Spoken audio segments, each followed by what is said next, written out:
तो ले आइयो माँ शक्ति। आज साझा चंद्रन कमर के मांगे 1057, दिन बुधवार, तारीख 6 नवंबर 2024। और आज हमारे बीच में आदरणीय डॉक्टर आदिश्याम दीक्षित साहब, जो रिटायर्ड एडिशनल कमिश्नर बैठ हैं। और आज आपका जो विषय है वो है भगवत दर्शन, पार्ट 42। और उसमें जो विशेष रूप से लेना है वो है कुंडलिनी योग 2, साक्षात्कार। आप ज्यादा सुनिए तो डॉक्टर आदिश्याम दीक्षित साहब से निवेदन करते हैं कि आज का उद्बोधन जारी करें। आदरणीय डॉक्टर साहब। नमस्ते भाई जी। सभी साथियों को प्रणाम। हैं? तो मैं पहले अपने इष्ट आचार्य श्री का वंदन कर लूं, फिर हम लोग बातचीत करेंगे। ओ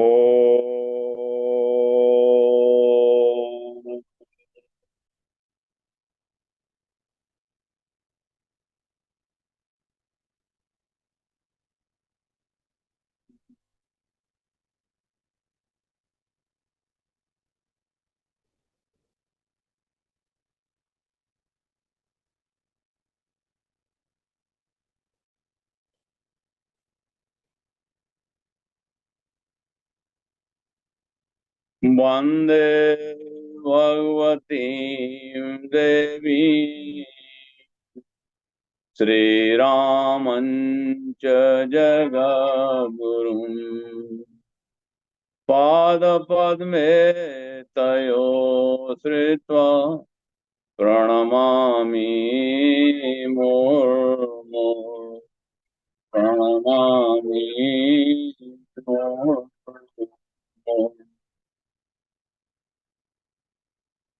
सदगुरुदेव की वंदना करते हैं। गुरु आदि गुरु आदि अनादि च गुरु परम दैवतम् गुरो परतरं नास्ति तस्मै श्री गुरवे नमः। तस्मै श्री गुरवे नमः। गुरु की क्षमता क्या है? तोषणं भव सिन्धोश्च अप्रापणं सार संपदम् यस्य पादोतकं सम्यक् तस्मै श्री गुरवे नमः। तस्मै श्री गुरवे नमः। जिनके चरणों का उदक इस भव संसार से पार करने के लिए काफी है। तो नमस्ते सतेते जगत कारणाय नमस्ते सतेते जगत कारणाय नमस्ते चिते सर्वलोकाश्रयाय नमो अद्वैत तत्वाय मुक्ति प्रदाय नमो ब्रह्मणे व्यापिने शाश्वताय नमो ब्रह्मणे व्यापिने शाश्वताय। जिन लोगों ने योग के माध्यम से गुरु का दर्शन किया वे भी हमारे आराध्य हैं।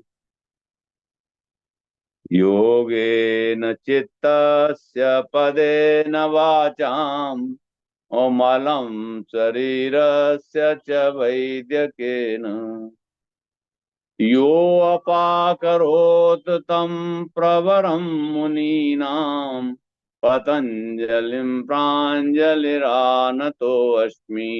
पतञ्जलिर्प्राञ्जलिरानतोऽस्मि। हेलो।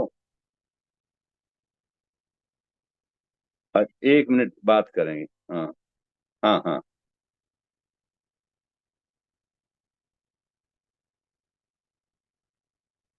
ठीक ठीक ठीक ठीक। बिल्कुल ठीक है, मिनिमम टाइम में कर ले। ठीक। बिल्कुल ठीक ठीक ठीक। जय हो भैया, खुश हो। हाँ, व्यवधान आ गया। चलो।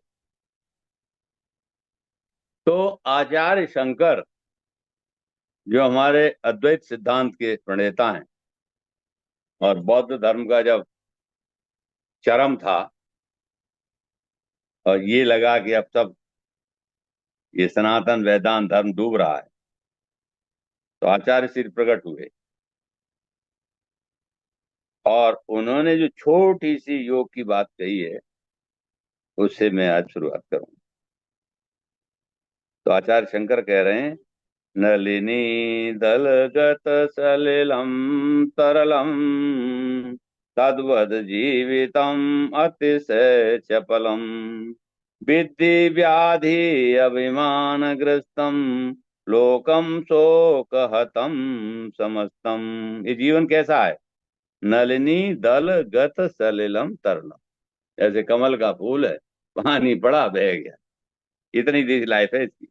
तद्वत जीवितम अतिशय चपलम, रखा नहीं कि क्या है, विद्धि व्याधि अभिमान ग्रस्तम। इसमें क्या है? इसमें व्याधि व्याधि के अलावा और क्या है? और अभिमान की बात क्या है? जब खोल के देखी पिटारे को, लोकम शोक हतम समस्तम, या शोक से पूर्ण जीवन है। कोशिश करते हैं हंस लें, बोल लें, मुस्कुरा लें, कुछ कर लें। तो आचार्य उसका एक रास्ता बताते हैं। उस रास्ते को हमने कितने लोगों ने देखा है, कितनों ने उसका आनंद लिया है, वही जाने जो उसे चले। बहुत सिंपल रास्ता है। प्राणायाम प्रत्याहारम नित्यानित्य विवेक विचारम, प्राणायामम प्रत्याहारम नित्यानित्य विवेक विचारम, प्राणायामम प्रत्याहारम नित्यानित्य विवेक विचारम, जाप समेत समाधि विधानम कुरु अवधानम अवधानम। सिंपल बात। प्राणायाम प्रत्याहार, ये विद्या जिसको आ गई, मैं इस आचार्य जी के प्लेटफॉर्म पे और अपने भाई शर्मा जी से अनुरोध करूंगा कि प्राणायाम व प्रत्याहार की विद्या के कोई जो भी सिद्ध साधक हों, वे बीच बीच में इंटरवल में महीने में आ जाएं, तो हमारा कूड़ा जो है जल्दी से साफ होगा और हम लोगों की साधना का क्रम तेजी से बढ़े। आचार्य कहता है केवल प्राणायाम प्रत्याहार, प्राणायाम प्रत्याहार। योग के 8 साधन हैं। यम, नियम,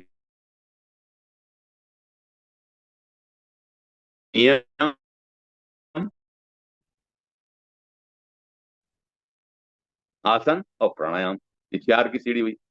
और प्रत्याहार, प्रत्याहार का मतलब उल्टा हो जाना, जैसे शीर्षासन।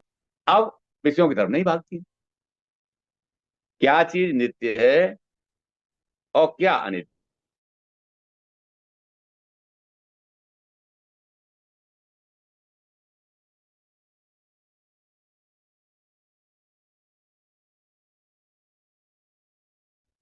कुंडलनी का है, और कुंडलनी पे जितनी बात की जाए उतनी बात गहरी होती चली जाती है। हम्म। इसीलिए कठोपनिषद में कहा गया कि न हम आत्मा प्रवचनेन लभ्यते या न बहुना श्रुतेन, यम एस व्रणते, वर्ण कर लेती है वो ये हो जाती है। तब हमें क्या जरूरत पड़ रही है कुंडलनी योग की? क्या जरूरत पड़ रही है योग शास्त्र की? क्या जरूरत पड़ रही है भक्ति योग की? क्या जरूरत पड़ रही है भगवत साक्षात्कार की? तो जरूरत यूं पड़ रही है कि नित्य और अनित्य की तरफ जैसे ही झुकाव होने लगता है कि क्या नित्य है और क्या अनित्य है, तो फिर फुरफुराहट होने लगती है शरीर में कि गया ये तो शरीर गया। अब गया तो कहाँ जाएंगे? कहाँ जाएंगे? जब वो बहाली चला गया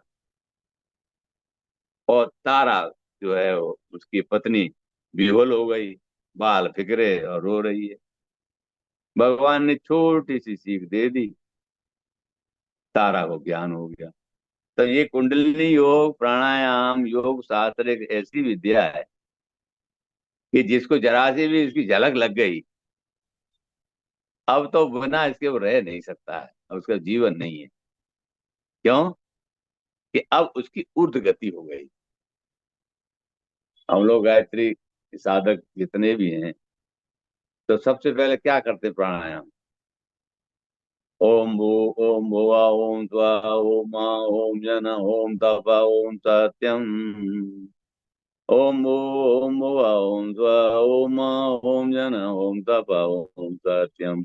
7 लोकों को ऊर्ध्व गति तक जाने का प्रयास करते हैं। अब 7 जैसे ऊपर हैं, 7 नीचे भी हैं, और ये 7 नरक हैं, बिल्कुल नीचे शुरू हो जाते हैं। मणिपुर से नीचे जैसे चलने लाने गाड़ी गई, तो विष्णुपाद तक जाके 7 नरक लोग हैं, तो 14 लोग हैं। हनुमान जी को कह रहे हैं कि 14 भुवन एक पति सोई, भूत दो तिष्ठे नहीं। आज विषय कुंडलिनी योग का है, तो कुंडलिनी के लिए हमको जो कुंडलिनी के जो आराध्य हैं, उन कुछ श्लोकों से हम अपने को पहले तैयार कर लेते हैं कि हम उसमें घुस सकें भीतर। आज घुस के देखेंगे तमाशा। हम्म। सैया भाई कोतवाल तमाशा घुस के देखेंगे। हाँ। ओ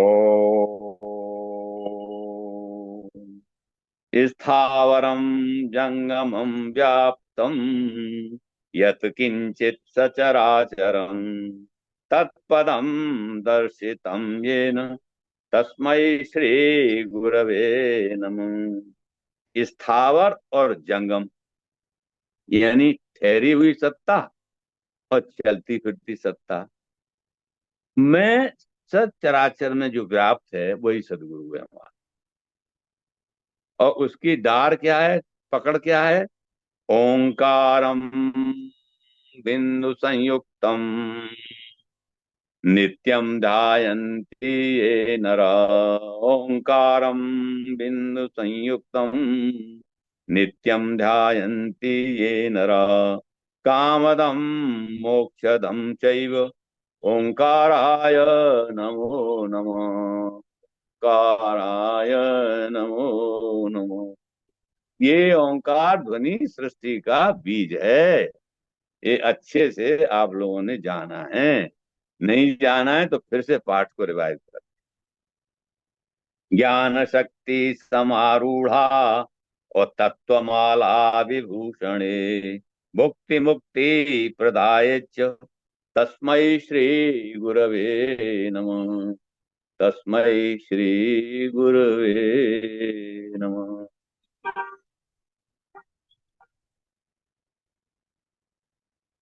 आज तमाशा घुस के देखेंगे। देखिए, घुसने की कोशिश करते हैं बीच पीछे से। अगर ये आवाज जो आ रही है ये ना आए तो पूरा ढोल बंद। बाबा कहता है, ढोल गंवार शूद्र पशु नाड़ी सकल ताड़ना के अधिकारी। हम लोग क्या है, संसारी जीव हैं, तो नारी को पकड़ के बैठ जाते हैं और इतना द्वंद मचाते हैं जिसकी कोई सीमा नहीं है। हम्म। और कहते हैं भाई औरतों को अधिकार है, फलाना ये है और वो है, जाने क्या नहीं। लेकिन शास्त्र को जब भी कभी देखने का मौका मिले तो आगे पीछे जरूर देख लेना कि संदर्भ क्या है। पहले हम लोग पढ़ते थे क्लास में, तो कोई पद आता तो अर्थ लिखते थे, तो उसका लिखते थे रेफरेंस टू कॉन्टेक्स्ट। भाई कहाँ कहा गया, किसने कहा, कब कहा, क्यों कहा, कैसे कहा, इतने एडवर्ब उसमें लगे रहते। तो बात इतनी सी चली कि ये ढोल है और ढोल में से आवाज निकलती है। ये जो मानस की चौपाई है, ये भक्ति की पराकाष्ठा में कुल गुरु समुद्र से महात्मा ने और भगवान के लिए कहलाई है। इसे ठीक पीछे की चौपाई में बोलता हूं तो बात समझ में आ जाएगी। क्यों? कि कुंडली में घुसने के लिए शब्द विज्ञान ही है। क्योंकि शब्द निकल रहा है तो कोई चीज निकल रही है ना बाहर, और निकलती है तो फिर कान सुनता है, तो भीतर जाता है रस उसका, तो फिर रस आने लगता है, बोलता भी है। तो उसमें बाबा की जो पीछे की चौपाई है वो पूरा वेदांत शास्त्र है। समुद्र कहता है भगवान से, हे प्रभु जी क्या कर रहे हो, अग्नि बाण छोड़ दिया आपने, और मेरे जीव जंतु सब अकुला गए, इसमें से मर जाएंगे, तो आपको क्या चिंता है, क्या परेशानी है, ऐसा क्यों कर रहे हो। समुद्र का काम क्या है, पानी रखना, जीव जंतुओं को आश्रय देना, और ऊपर को पानी को उठाना और नीचे बरसाना, ज्वार भाटा सूर्य भगवान, ये आपकी सृष्टि का क्रम है। मैं तो आपका सेवक हूँ, क्या गलती मैंने ऐसी कर दी है जो अग्नि बाण आपने छोड़ दिया। तो समुद्र अपने उनको समझाते हैं, गगन समीर अनल जल धरनी, इनकी नाथ सहज जड़ करनी, ते सब प्रभु माया उपजाए, सृष्टि हेतु सब ग्रंथ निगाए। ये गगन समीर अनल जल धरणी, ये पांच तत्व हैं, पंच तन्मात्राएं जिनको कहते हैं। बड़े बड़े वेदांती शास्त्र वाले हम लोग बड़ा इसका उल्लेख करते हैं। लेकिन इसका क्रम है, और क्रम यही है जो इस चौपाई में बाबा ने दिया है। गगन से समीर, समीर से अनल, अनल से जल, और जल से धरणी, ये पांच तत्व हैं। तो गगन से समीर है, समीर से अनल है, अनल से जल है, उससे फिर धरणी है। ये पंच तन मात्राओं से बना हुआ ये पिंडा है। कई चरणों में, कई साधकों ने, कई उसमें पंचकोश हैं, और इनका उल्लेख करते हुए विस्तार से चर्चा इस प्लेटफॉर्म पे हुई है। मूल में ये है कि मूल तत्व हुआ पंच तन मात्रा का पहला आकाश। तो आकाश का जो शब्द है उसका जो प्रस्फुटन हो रहा है वो यहां से हो रहा है। देखिए ये कंठ जो दिया हुआ है, विशुद्ध चक्र है, यहाँ यहीं पर बाजा बना हुआ है। बाकी बाजे में आवाज कहीं से नहीं आती, ऐसे आप पीट पाट के देख जरूर लो, लेकिन आवाज का जो स्रोत है वो यहीं आता है। तो कुंडलिनी योग का ये महत्वपूर्ण पार्ट है। पहले तो हम अपनी हालत देखें कि हम कहाँ बैठे हैं यहाँ, इस शरीर में ये जो हमारा परकोटा बैठा है इसमें हम कहाँ बैठे हुए हैं। ये पांच जो तत्व हैं, पृथ्वी जल तेज वायु आकाश, यानी गगन समीर नल जल धरणी, ये ढोल गमार सूत्र और नाड़ी है। ढोल मीन्स आकाश गगन, और नाड़ी मीन्स पृथ्वी तत्व, गगन समीर अनल जल धरणी। तो वो जो नाड़ी है वो पृथ्वी तत्व है। अब तीन बचे, तो तीन का उल्लेख आप अपने आप समझ लेना विस्तार से, कि समीर अनल और जल में तीन आ जाएंगे।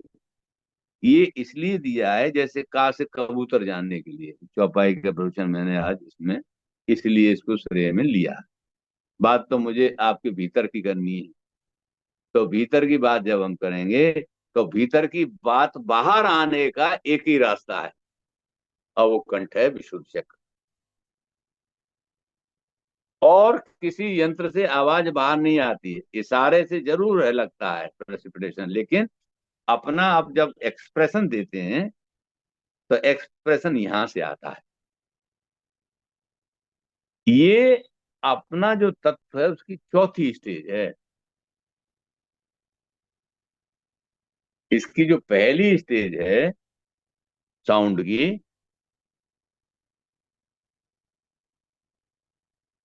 वो प्राण है, और वो मूलाधार पर रहते हैं। ये शक्ति 3.5 चक्कर लगा के और स्वयंभू लिंग से लिपटी रहती है। जैसे खूंटा बांध देते हैं तो गाय जानवर भैंस बंधा रहता है उसमें, ये शक्ति इसमें विराजमान है।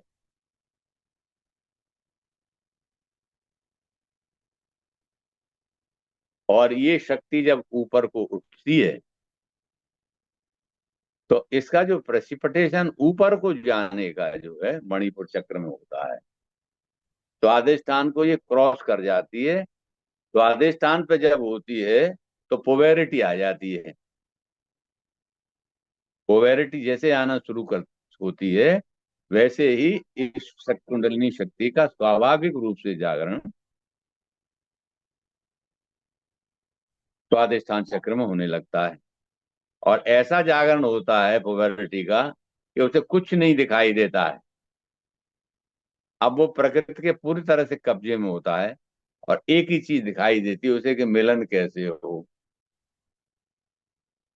तो ये जो उम्र है इसको टीनेजर कहते हैं। ये टीनेजर की स्वाभाविक कुंडलिनी की स्थिति है। ये जानवरों में भी है। ये जानवरों में भी है। इससे ऊपर और जब स्टेज आती है तो ये मणिपुर चक्र में जब आती है तो विचार बनने लगता है। विचार शक्ति का उदय यहाँ पर इस शक्ति में होने लगता है क्योंकि मणिपुर में अग्नि है, रोशनी है, प्रकाश है, ज्ञान है। इसका उदय स्वाभाविक रूप से काम चलाने लायक होने लगता है। और इससे जब ऊपर स्टेज में उठती है तो ये इंद्रियां शक्तिशाली हो जाती हैं, बलवान हो जाती हैं। और इंद्रियां अब ऐसा अंधा बता देती हैं कि सिवाय भोग के और कोई चीज अच्छी नहीं लगती। क्या भोग करेंगी ये इंद्रियां, क्या कर सकती हैं? देखिए बाबा ने कहा वहीं कि पांच ही तन्मात्राएं, उसका जो प्राकट्य है वो पांच रूप में ही है।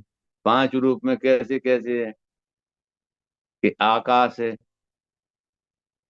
तो आकाश का मतलब स्रोत, कान यानी शब्द। पांच तन्मात्राएं की, पांच इंद्रियां ज्ञान की, पांच कर्म की और एक मन। ये हमने खूब पढ़ लिया है। पढ़ पढ़ के हम लोग बिल्कुल प्रकांड पंडित हो गए हैं। लेकिन जो चीज इसमें दबी हुई है अंदर मूल में, वो सात्विक जो तमोगुण का अंश है, अंधेरे का जो सात्विक अंश है वो अंतःकरण। अंतःकरण को चार ही कहते हैं, मन बुद्धि चित्त और अहंकार, लेकिन उसमें एक अंश हृदय भी है जो प्रेम का स्रोत है, लबालब भरा हुआ है। लेकिन वो बंद रहता है तब वो शोक पूर्ण रहता है। तो सारी विद्याओं का एक ही राज है कि ये मन बुद्धि चित्त और अहंकार अपनी गति को ना पावें। क्यों? शोक क्या करता है? जब आपको शोक होता है तो क्या करते हैं आप? कुछ ऐसा काम करते हैं जो शोक दूर हो जाए। हम लोगों ने सनातन में शोक दूर करने के हजार रास्ते निकाले। तो भाई शोक हो जाए तो पानी पियो, और चले गए तो भाई चार आदमी मिल के इकट्ठे हो जाओ, उसको सांत्वना दो, ढोल बजाओ कि नहीं कोई बात नहीं भाई, ऐसी किया है ऐसी किया है, कोई बात नहीं, ठीक हो जाओ ठीक हो जाओ। इस जो वायु, जो आकाश है, आकाश से उत्पन्न जो वायु है, जिससे उत्पन्न ये मन है जो संकल्प विकल्प का क्षेत्र है, और इससे अग्नि से जो उत्पन्न बुद्धि का क्षेत्र है, और जल से उत्पन्न जो चित्त का क्षेत्र है, और पृथ्वी से उत्पन्न जो अहम का क्षेत्र है, इनके देवताओं के साथ ये जो भोग की वृत्ति है इसका अगर यू टर्न हो जाए, प्राणायाम प्रत्याहार, अगर ये यू टर्न ले ले कि भाई ये कब तक भोग है, जब तक ये सांस चल रही है, सांस गई वो खत्म, लीला समाप्त। उसकी एक वृत्ति रह जाएगी जो साथ साथ चली जाएगी, और फिर ऐसा लगेगा कि यार दोबारा भी यही मजा आना चाहिए। आचार्य ये कह रहे हैं कि प्राणायाम प्रत्याहारम नित्यानित्य विवेक विचारम पूर्व अवधानम वेद अवधानम। यू टर्न ले जाओ, और ये जो चेतना मिली हुई है जिसका योग और उपयोग आपके लिए है, योग जिसको कह रहा है उस पर जरा विचार तो करो। अब देखिए नीचे से ये जो चेतना ऊपर को घुस रही है, इसका मैं एक खाका आपको दिखाता हूं। ये जो मस्तिष्क बज रहा है, समझ रहा है, ये ये पानी का कुंड है जिसके अंदर तैर रहा है, और इसकी चेतना ये नीचे होकर के और इन चक्रों पे होती हुई नीचे तक जा रही है। ये भी बिल्कुल सेंटर में है। तो जिसको ऐसे समझ लीजिए जैसे वो होता है, क्या बताएं, एक गोल सिलेंडर, और सिलेंडर के भीतर सिलेंडर, सिलेंडर के भीतर सिलेंडर, सिलेंडर के भीतर सिलेंडर, यानी ये चार चैनल का एक कोर्स है जिसमें होकर के ऊर्जा नीचे से ऊपर उठती है। और ये चारों हैं, इनको जो है जो योगियों ने देखा, तो उन्होंने देखा कि भाई ये चार तरह की वो है साउंड इनकी, और चार तरह के इनके रंग है, कलर है। कैसे कलर है कि इसमें जो नाड़ी नीचे से ऊपर को उठ के चल रही है, उनमें एक जो सबसे बाहर की नाड़ी है सिलेंडर के बाहर का खोल है, उसके फिर भीतर खोल है, फिर भीतर खोल है। तो बाहर की नाड़ी से भीतर की जो नाड़ी है वो वज्र नाड़ी है, और वज्र नाड़ी जो है वो सूर्य नाड़ी है जिसका रंग पीला है। इसके भीतर और दमदार नाड़ी है, वो चित्रा है, उसका रंग पेल कलर है, इस पीले का भी। और ये सात्विक है। इसके भीतर जो नाड़ी है वो ब्रह्म नाड़ी है, जिसमें इस शब्द की ध्वनि है जो शांत रह के ऊपर की तरफ उठती है। तो हम लोग देखिए सारे मंत्रों में पढ़ते हैं, सूत्रों में पढ़ते हैं, तीन स्टेज हैं, आ उ और माँ। आ में अग्नि, उ में वायु चंद्र है, और माँ में फायर। तो ये फायर, सन और मून, तीन जो शक्तियां हैं, ये जो बाहर दिख रही है ये नहीं, जिनसे फायर है। इतनी साइंटिफिक स्टडी आज हो गई, हम ये नहीं बता सकते कि फायर है क्या चीज। ये फायर क्या चीज है, जात वेद क्या है, हीट क्या है। हाँ है, चलती है, बिखरती है। मैग्नेट है, मैग्नेट है, लेकिन मैग्नेट क्या है, मैग्नेट की फिजिकल सिग्निफिकेंस क्या है, कंपोजिशन इसका क्या है। ऊर्जा है, बह रही है, ऊर्जा के रूप में हमने कह दिया, शक्ति के रूप में कह दिया, कुंडलिनी शक्ति का ध्यान हमने कर दिया, इनके नाम हमने रख दिए। ये भाई एक इड़ा नाड़ी है, ये पिंगला नाड़ी है, ये सुषुम्ना नाड़ी है। इसमें जितनी भी चीजों का संचरण हो रहा है नाड़ियों का, इसका विशद विज्ञान है। और गुरुदेव ने गायत्री साधना का जो तीसरा खंड है उसमें खूब खोलने की कोशिश की है, पर हम लोगों के वो विषय ही नहीं है। हम लोगों को तो ये है कि अगर हम ओंकार का ही जाप कर लें और गायत्री साधना का ही पुनस्चरण कर लें तो शायद कुछ बात बन जाए। कुंडलिनी योग के बारे में जो विशेष बात मैं कहना चाह रहा हूं वो ये है कि अगर किसी को कोई रुचि हो तो सबसे पहला काम तो वो ये करे कि अपने आहार को सात्विक बनाए। क्यों? आहार शुद्ध सत्वा शुद्ध ध्रुवा इसमें। आहार अगर शुद्ध सात्विक नहीं होगा, राशि और तामसी होगा, तो कुंडली शक्ति का मजा तो आएगा उसको, लेकिन वो औंधे मुंह धड़ से गिरेगा। क्योंकि नाड़ियों का जब तक शोधन नहीं होता, और नाड़ियों का शोधन होगा शुद्ध सात्विक आहार से। कौन सा आहार होगा? सात्विक आहार। कौन सा होगा? राशि कौन सा होगा? तामसी कौन सा होगा? तो कुंडली के रास्ते पे चलने वाले लोगों को सात्विक आहार रखना पड़ेगा, और राशि और तामसी आहार का परित्याग करना होगा। उसके मजे और आनंद तो गूंगे का गुड़ है। और निश्चित रूप से इस खोल आवरण से व्यक्तित्व धीरे धीरे अलग हो जाता है, कि पर्सनैलिटी बिल्कुल बाहर आ जाती है इस कुंडलिनी के साधना में। तो आहार सात्विक कैसे हो?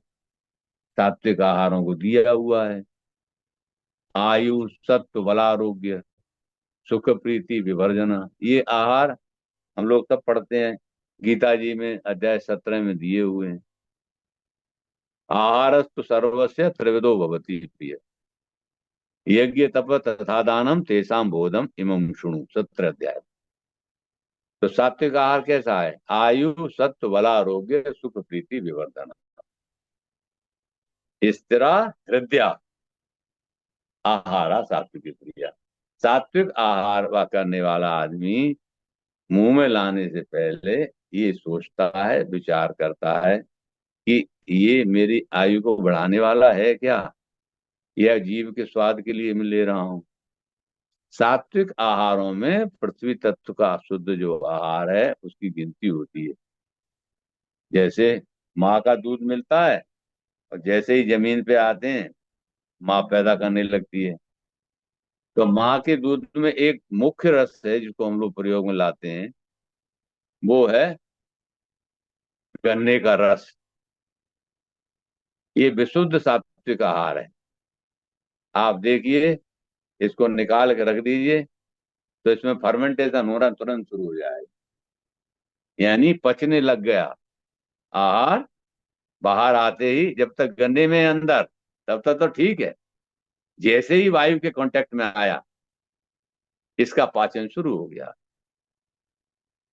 अब मैं, क्योंकि कुंडली का विषय चल रहा है, सात्विक आहार की बात चल रही है, तो एक साधन जो आहार का है उस पर थोड़ी सी चर्चा में आज, बीच में कई बार आया था कि साहब आहार पे चर्चा करिए। तो आज कुंडलिनी के लिए जो उपयुक्त आहार है, इसलिए हम लोगों ने साधना में प्रसाद में मिष्ठान के वितरण की परंपरा रखी। अब तो समोसे भी मिलते हैं प्रसाद में, लेकिन समोसे में नमक होने से, इनऑर्गेनिक होने से, उसमें जो आयन है वो तेजी से जो है जेट की स्पीड से खून को दौड़ाते हैं। तो डॉक्टर लोग कहते हैं भाई नमक कम कर देना, जरा हार्ट वार्ट की प्रॉब्लम हो गई हो किसी को तो सर्वोत्तम आहार हुआ गन्ने का रस। गन्ने के रस का सैंपल हमने मंगवाया, उसकी एनालिटिकल रिपोर्ट। तो गन्ने के रस में 70 से 75% तक तो पानी होता है और 13 से 15% तक उसमें सुक्रोज होता है।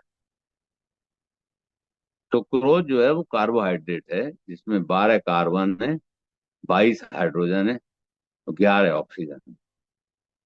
ये जब बॉडी में डाइजेस्ट होता है तो पानी के साथ मिलकर दो टुकड़ों में टूट जाता है। ग्लूकोज और फ्रक्टोज एक ही फॉर्मूला है दोनों का। जो कुछ आप खाते हो सबका अल्टीमेटली ग्लूकोज बनना है और खून में एब्जॉर्ब हो जाना है? लेकिन इसमें क्या है, गन्ने के रस में और कितनी कितनी चीजें होती हैं। इसमें गम होता है, इसके पॉलीसेकेराइड्स हैं, इसके ऑर्गेनिक एसिड्स हैं, फाइटोकेमिकल्स हैं जिनकी संख्या 12 से 14 के बराबर है करीब करीब। और मिनरल इसमें कितने होते हैं? देखिए, लोहा इसमें 0.37 से 1% तक। मैग्नीशियम, मैग्नीशियम इसमें फुरफुराट करके चमक लाता है, जैसे फुरफुरी चलाते हैं उस पे दिवाली पे, वो चुट चुट चुट चुट करती है, ऐसे एनर्जी को ऐसे करके एनर्जाइज करता है। Phosphorus 1%, potassium, calcium, sodium, zinc, copper और मैग्नीज, इतने तत्व गन्ने के रस में उपलब्ध हैं। हमने बड़े उससे आश्चर्य से सोचा कि हमने इतनी केमिस्ट्री पढ़ ली कि सैकराइड, ये जो इसमें जो वो है चीनी जिसे कहते हैं सुक्रोज, जो केमिकल है जिसको हम टैक्स करते थे एज केमिकल 5%, विशुद्ध केमिकल है। तो इसके संग इतनी चीजें इन्होंने क्यों लगा दी? तो हम एक बार आचार्य जी के पास बैठे बतिया रहे थे, तो वो कहने लगे, बेटा गन्ने का रस पियो। हमने कहा अच्छा। तो गन्ने का रस अच्छा तो लगता ही है, गन्ने का रस कहाँ मिलता है? वो तो कोल्हू चलता है तभी मिलता है, वरना गन्ना चूसना पड़ता है। तो कहते थे सबसे अच्छा तो गन्ने का चूसना है, और चूसने का मौका नहीं है तो गन्ने का रस है। और गन्ने का रस न मिले तो उसकी प्रोटेक्शन है, क्योंकि वो तो फर्मेंट होना शुरू हो जाता है निकालते ही। तो क्या प्रोटेक्शन है कि उसको गर्म कर दो तो गुड़ बन जाएगा। उसकी लाइफ 6 7 8 महीने बढ़ जाएगी, बस इससे ज्यादा नहीं है। गुड़ जैसे ही बरसात आएगी बहने लगेगा। तो लोगों ने सोचा यार इसको कैसे प्रोटेक्ट करें, तो गुड़ को उन्होंने फिर शक्कर बनाना शुरू किया। शक्कर भी बहती है, तो उनके अभी अब चीनी बनाओ। यानी इसमें सुक्रोज के अलावा जितनी चीज सब निकाल के बाहर फेंक दो। अब देखिए रिजल्ट क्या हुआ। रिजल्ट ये हुआ कि जिस सुक्रोज को पचाने के लिए परमात्मा ने इतनी चीजों की सैंपल साथ साथ इसके भर के दिए आपको, आपने सबको निकाल के बाहर कर। तो ये पचेगा तो है ही शरीर में। चीनी आपने खा ली, चाय चाय में डाली, चाहे मिठाई में डाली, चाहे बिस्किट में डाली, चाहे चीनी अपने खीर में डाल ली, पचेगी तो है ही। आपने तो, आपका तो एक ही काम है कि मुंह में डाल लेना। जिमसो असन पचे जठरागी। भगवान कह रहे हैं, अहम वैश्वानरो भूत्वा प्राणी नाम देहमाश्रितम प्राण अपान समायुक्त पचामी अन्नम चतुर्विधम। प्राण अपान को समान करके मैं काउंट को मैं पचा देता हूँ। तो भाई इतना आप जिम्मेदारी का काम क्यों भगवान को दे रहे हैं कि जो पचाने की चीज माँ प्रकृति ने उसमें साथ साथ भरी थी, उसको तो निकाल के फेंक दिया बाहर। अब ये कहाँ से आएगी? ये जो पचाने वाले तत्व हैं, इनका एक पोर्शन ये जो रीढ़ की हड्डी है इसमें कंसंट्रेट के फॉर्म में मज्जा में विद्यमान रहता है। तो अब आपने चीनी खाई, तो उसमें जो तत्व है, कंटेंट है आपका, आयरन, कैल्शियम है, मैग्नीशियम है, पोटेशियम है, पॉलीहाइड्रेट जितने भी है, वो उसको खींचना शुरू शुरू कर देगा। और रिजल्टेंट इफेक्ट क्या होगा उसका? कि कमर टेढ़ी हो जाएगी, हाथ की ताकत कम हो जाएगी। ये जो ताकत विद्यमान थी, जिस स्वरूप में विद्यमान थी, वो आपने खींच ली उसमें से, तो एफडीआर हो गई कम। अब कहते हैं भाई हमें तो डायबिटीज हो गई। डॉक्टर साहब उस दिन आए बता रहे थे कि डायबिटीज के साथ ही जीना पड़ेगा यार, इसके साथ ही इतनी परसेंट में बढ़ाता रहूंगा गोली, अब एक की दो ले लेना, दो की तीन ले लेना, आगे चल देना। क्यों? वो जो ऑर्गन है पेंक्रियास में, जो तलवार है यहाँ, वो तलवार को मौका नहीं मिला। यहाँ से भर दिया खाना और नीचे का निकला नहीं। हम सिवाय खाने के और कौन सा काम कर सकते हैं, इस पे विचार करिए। हमारे पास सुबह से उठ के शाम को सोने तक सिवाय चरने के कोई काम है ही नहीं। यानी हम अगर कल्पना करें तो हम में और जो सामान्य जीव हैं उनमें कोई अंतर है थोड़ा बहुत क्या? चिड़िया उठती है सुबह से शाम तक, दौड़ उसी में लगी रहती है उसकी, है। जो योनियां हैं 84 लाख योनियों की, सुबह जैसे ही हुआ काम पे लग गए। एक ही काम है, एक ही काम केवल। मिलने जाएंगे तो अभी शर्मा जी के यहाँ तो ले चाय चाय पी लो, चाय बची तो कहे भाई नमकीन खा लो, तो ये खा लो। और नहीं पूछी तो ये कि शर्मा जी तो बेकार आदमी है, चाय की भी नहीं पूछते, पानी की भी नहीं पूछते। सिवाय आहार के शास्त्र बराबर चिल्ला चिल्ला के कहता है कि आहार शुद्धौ सत्वा शुद्धौ सत्वा शुद्धौ ध्रुवा स्मृति। स्मृति कुछ हो थोड़ी गया है। वही जो आग है उस पे जब राख जम जाती है तो अंदर भूगर्भ जलती रहती है। आलू दे दो उसमें आलू भुन जाएंगे, कुछ भी डाल दो। आहार की शुद्धता को शास्त्र ने पहला स्थान दिया। कहा सात्विक आहार करो। सात्विक आहार क्या है? जो सहज रूप में प्रकृति से डायरेक्ट उपलब्ध है। एक विश्वदीप चौधरी डॉक्टर हैं प्राकृतिक चिकित्सा के, जिनके वीडियोज आप लोगों ने देखे होंगे, रोगियों के इलाज के और बिना रोगी को स्वस्थ रहने की इतनी बातें करते हैं। कोविड पीरियड में तो उन्होंने पता नहीं कितने लोगों को जिंदा कर दिया केवल नारियल पानी से। अच्छा, हमारे जिम में क्या हो गया है, हमारी जिम में जैसे जब टेस्ट कैसे आता है, इसमें ग्रुप बने हुए हैं 6 रसों के। ये कुंडली विज्ञान का ही क्षेत्र है। तो रसों में कैसे ग्रुप बने हैं कि जैसे ये हमारा ये हिस्सा है, एक मॉलिक्यूल का साइज ये है, तो ये इसमें से जब टच करेगा, स्पर्श करेगा, तो जैसे स्पर्श में हमें मजा आ रहा है टच करने में, ऐसे ही वो जब टच करता है तो जीभ में स्वाद आ जाता है। लेकिन अगर वो इतना ग्रीव हो गया बड़ा और इसमें वो तो निकल जाएगा, वो छुएगा ही नहीं इसको, तो अब हमें स्वाद ही नहीं आ रहा है। नमक बहुत कम डाल दिया है, बहुत खराब सब्जी बनाई है। अरे सब्जी में तो कोई कमी है नहीं, नमक बहुत कम है, मिर्च नहीं है, स्वाद नहीं आ रहा है। चलो चाट पकौड़े वाली जो पिसी हुई दाने की पीली मिर्च है उसका पानी पी के आते हैं, सी सी सी, जब तक वो लोटन के छोले नहीं हो, कानों में से धुआं ना निकल जाए, मजा ही नहीं आ रहा है। ये हमारे जो ऑर्गन दिए हुए हैं उनको हमने एक दूसरी दिशा में मोड़ दिया। किससे? आहार की प्रवृत्ति से। तो आहार अगर सात्विक है, आयु सत्व बल आरोग्य सुख प्रीति विवर्धन, आहार के बाद अगर आपको खाने से संतोष नहीं हो रहा और जिसने बनाया, जिसने खिलाया उसके प्रति भी प्रीति नहीं है, आहार के बाद प्रीति नहीं है, तो दिन तो बेकार हो ही गया आज का। साधना गायक योग खा। स्निग्धा स्थिरा हृदया, 3 4 क्वालिटी और दी। स्निग्धा को स्वामी शिवानंद जी महाराज लिखते हैं अपने ट्रांसलेशन में, स्निग्धा का मतलब है जिस आहार के सीड में चिकनाहट हो,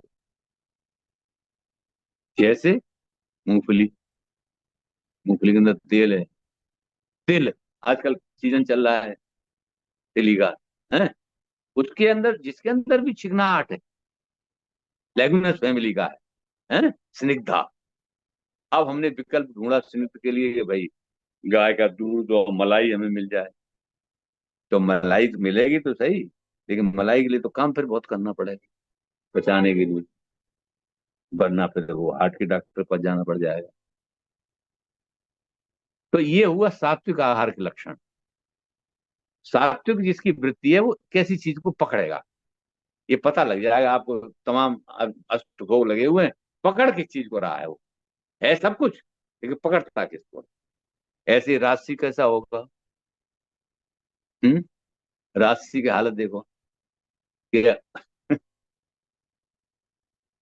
राशि के जो लक्षण बनाए बताए हैं गीता में बड़े विस्तार से, कितना टाइम बता दें, बात बात हो जाएगी, बात तो कुंडली कर रहे हैं 45 मिनट।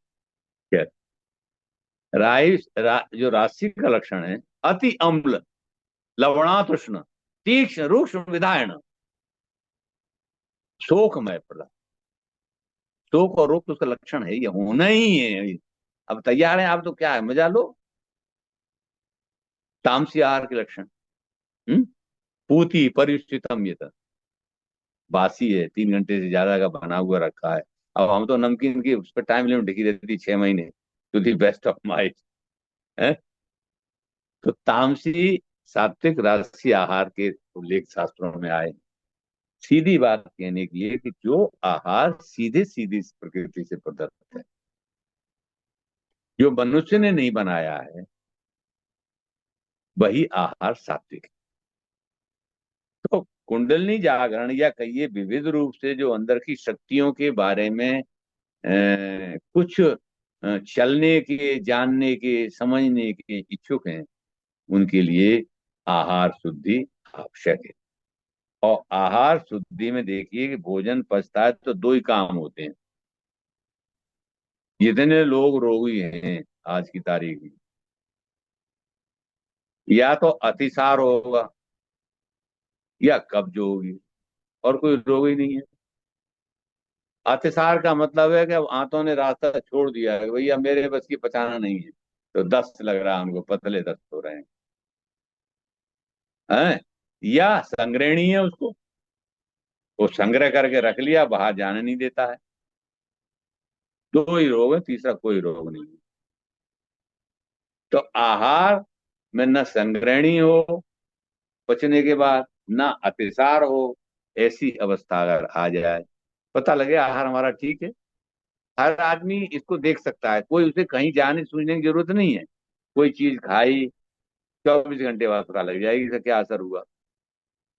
वो हमारे यहाँ शुक्ला थे, वो कहा करते थे, हम सेक्टर 5 में थे, यहाँ 9 में थे शुक्ला जी, कि भाई समोसा ऑन दी होल तो बहुत अच्छा है, पर इन द होल सवेरे पता लगेगा क्या हाल है इसका। तो आहार अगर जल में बनाया गया है तो वो 100 डिग्री टेम्परेचर पे पकेगा। एक बहुत सिद्धांत की छोटी सी बात समझ ले, गृहिणियों के लिए बहुत ही उत्तम ये है। और जब तेल में उसे पकाएंगे, जो इस समय आहार की विधि बदल चुकी है, आलू भी बनाने हैं तो काट के और कढ़ैया में तेल में डाल देंगे। बड़ा खाना बनता है तो उसमें गोभी भी तेल में डाल दी, भुन गई, वो बड़ी स्वादिष्ट लचीली लगती है।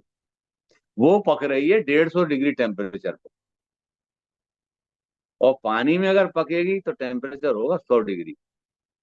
कोई हिम्मत कर ले, पानी में आग पे आग जलाए चला जाए, गैस पे गैस चलाया जाए, पानी सब उड़ जाएगा लेकिन टेम्परेचर तो ही रहेगा। उसका जो बॉइलिंग पॉइंट है, ऐसी व्यवस्था भगवान ने यहाँ की है चीजों में कि आप पानी में उबाल के खा लो उसको, तो उसका जो तत्व है वो तत्व का विनाश नहीं होगा। आहार में जो चीज जानी है आपको आवश्यकता, उसको रेस्टोर कर लेगी।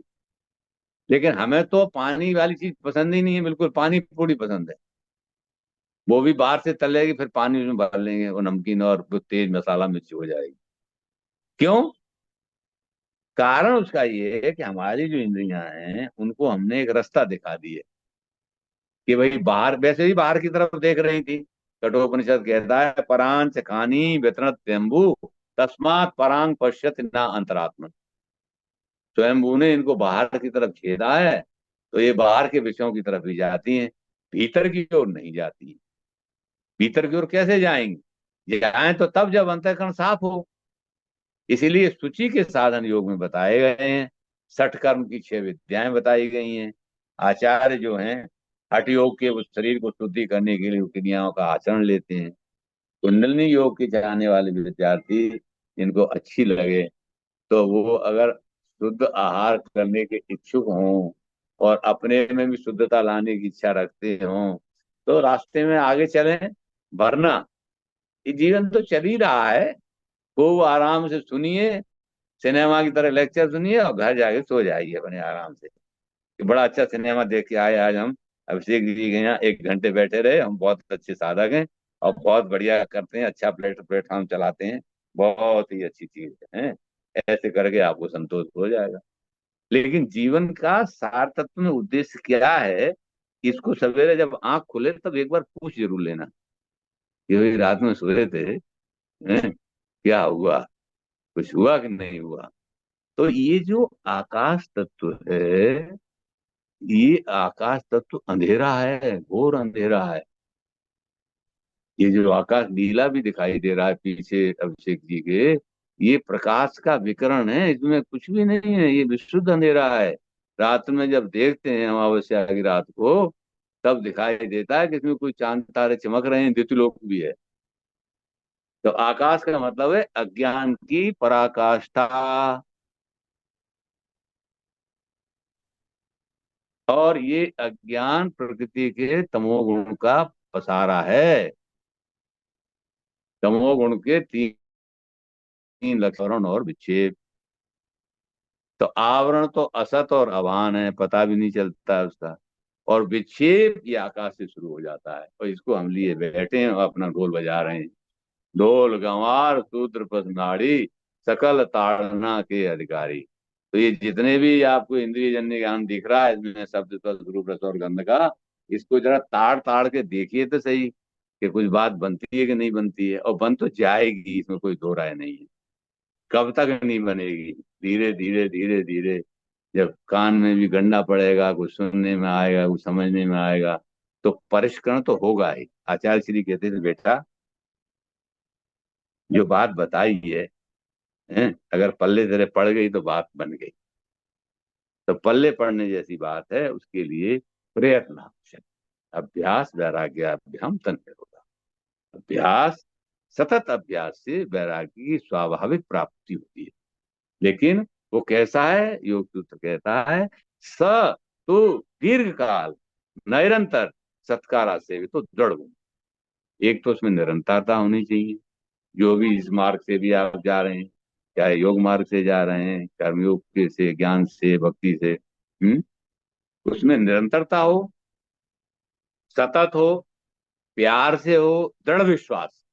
ये दृढ़ता, ये साधन है इसको बनाने के। तो निश्चित रूप से ये प्रत्याहार अंतःकरण की शुद्धि की अवस्था आ ही जाएगी। और आते आते आते आते वो स्थिति आ जाएगी कि सब चीजों को देखेंगे, रहेंगे, रहते हुए भी विदेह अवस्था का भान होने लगेगा। राजा जनक की तरह जैसी अवस्था है, धीरे धीरे धीरे धीरे साधक अपने मार्ग पर चढ़ते हुए और अपने सहस्रार्थ तक पहुंच लेता है। ओम इति।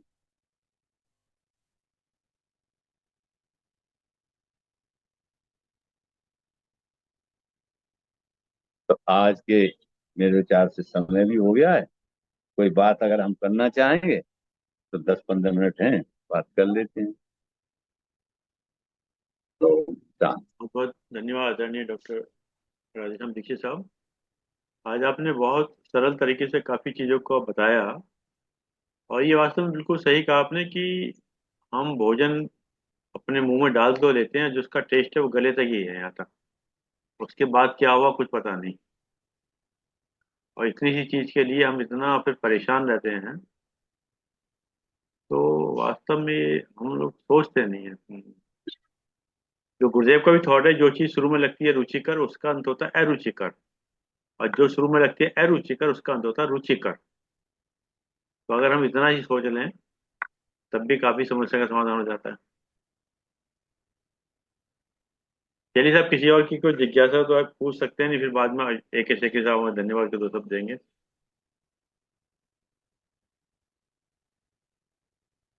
अच्छा, ये जो चीनी है, तो ये देखा जाए तो चीनी एक ऐसी है जो अंदर जाके डाइजेस्ट नहीं होती मेरे ख्याल से। जैसे गुड़ तो हो जाएगा, गुड़ में कैल्शियम भी है, वो कॉम्प्लेक्स विटामिन बी भी है, सब कुछ है। पर चीनी में तो कोई गुण ही नहीं मेरे ख्याल से, निर्गुणा देखिए, है।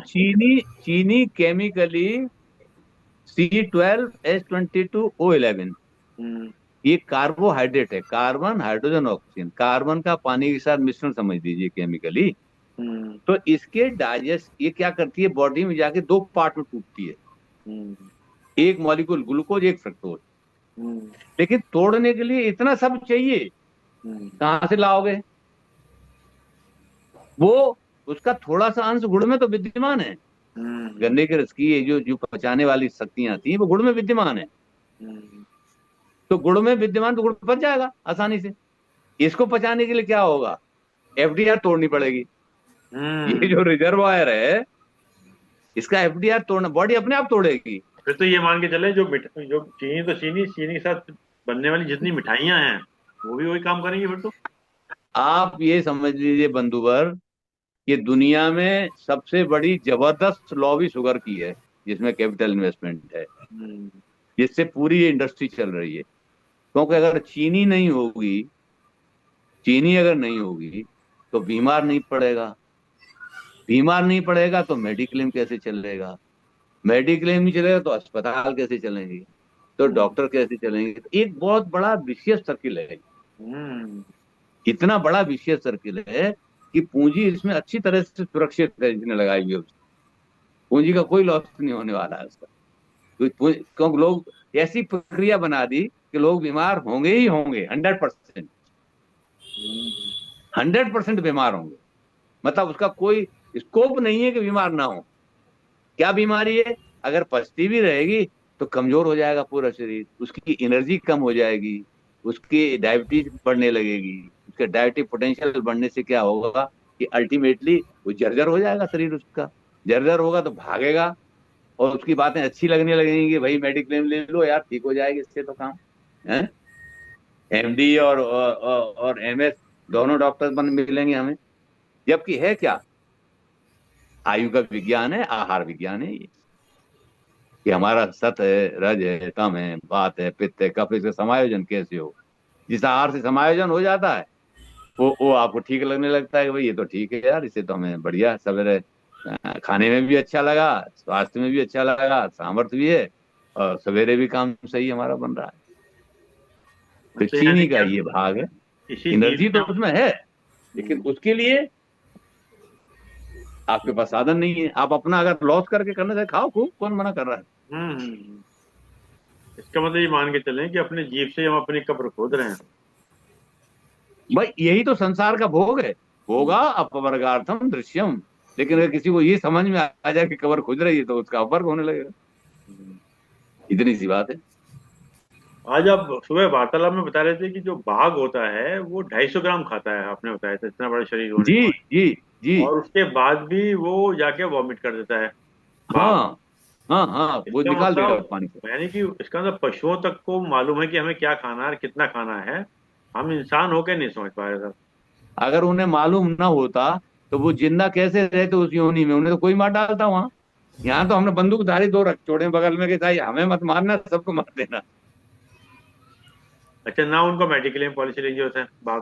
कुछ नहीं लेना, कुछ नहीं लेना, स्थिर आयु है उनकी। ना हॉस्पिटल है उनके कुछ ज्यादा इसमें। कुछ नहीं, उनको सब कुछ ज्ञात है अपने आप। फिक्स सेल है उनका, फिक्स कोरा में। अच्छा, इन सब के बावजूद भी हम उनसे सीख नहीं पाते, मतलब कम अब से कम कुछ कुछ चीज़ सीखे।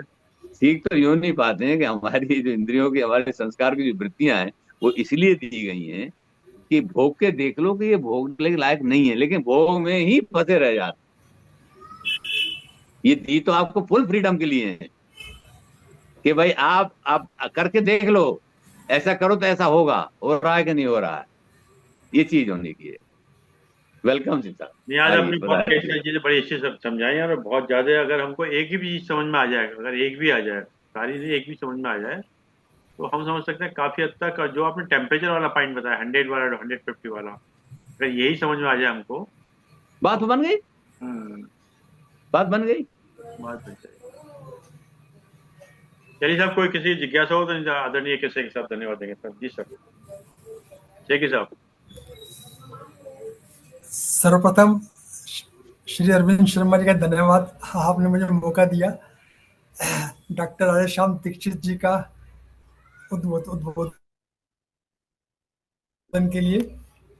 आज डॉक्टर राधेश्याम दीक्षित जी ने 5 तत्व से काफ़ी तरीके से बताया और जिंदगी के हार्ड फैक्ट्स के बारे में बताया, जिसके लिए मैं काफ़ी हिम्मत करनी पड़ेगी।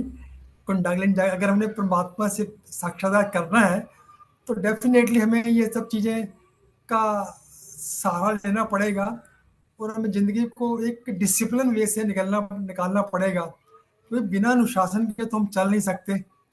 और काफ़ी मतलब डिटेल में इन्होंने समझाया, बड़े तरीके से, सिंपल तरीके से बताया कि क्या क्या खाने से क्या क्या मतलब कि नुकसान है, क्या फ़ायदे हैं, और बल्कि ये साइंटिफिक तरीके से इन्होंने समझा दिया है। तो आज के उद्बोधन के लिए डॉक्टर राधेश्याम दीक्षित जी का बहुत बहुत धन्यवाद। ये सेकंड पार्ट था उनका, जैसे उन्होंने प्रॉमिस किया था कि जरूर हम सेकंड पार्ट में बताएंगे एक्चुअल प्रोसेस क्या है इसका। इनका बहुत बहुत धन्यवाद, राधेश्याम, डॉक्टर राधेश्याम दीक्षित का मैं दोबारा फिर धन्यवाद करता हूँ इनका। धन्यवाद सर। बहुत बहुत बहुत धन्यवाद बहुत कृपा। आदरणीय के सिंह साहब, बहुत बहुत धन्यवाद आदरणीय डॉक्टर आदिशम दीक्षित साहब, आपने समय निकाल समय दिया। और जूम के लोगों का विशेष रूप से धन्यवाद कि आपने समय निकाल समय दिया। और जैसा कि एक विचार के साथ और 3 बारों के साथ अपनी बात समाप्त करते हैं, आज का विचार: सहारे इंसान को खोखला कर देते हैं। सहारे इंसान को खोखला कर देते हैं और उम्मीदें कमजोर कर देती है। जाओ जाओ। और उम्मीदें कमजोर कर देती हैं। अपनी ताकत के बल पर जीना शुरू कीजिए। यानी चीनी वीनी सब बंद कर दो, सब अपनी ताकत, जाओ अपनी जाओ ताकत के जाओ बल पर जीना शुरू कीजिए। आपका आपसे अच्छा साथी और हमदर्द कोई नहीं हो सकता। बहुत बढ़िया सर, बहुत बढ़िया। जाओ जाओ जाओ सार एसेंस है। आपका आपसे अच्छा साथी और हमदर्द कोई नहीं हो सकता। जाओ बहुत बढ़िया, जाओ। बहुत बढ़िया। चलिए, ये 3 बार ओम का उच्चारण करते हैं। ओ ओम।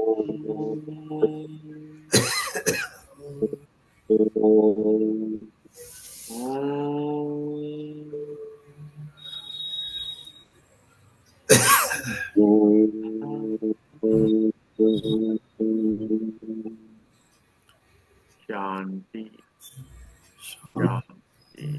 शांति। शांति। सभी प्रणाम, सभी प्रणाम।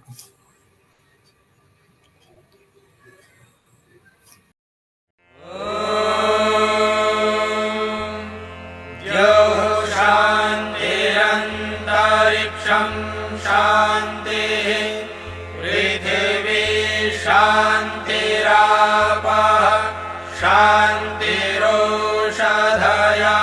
शान्तिः वनस्पतयः शान्तिर्विश्वे देवाः शान्तिर्ब्रह्म शान्तिः सर्वं शान्तिः शान्तिरेव शान्तिः।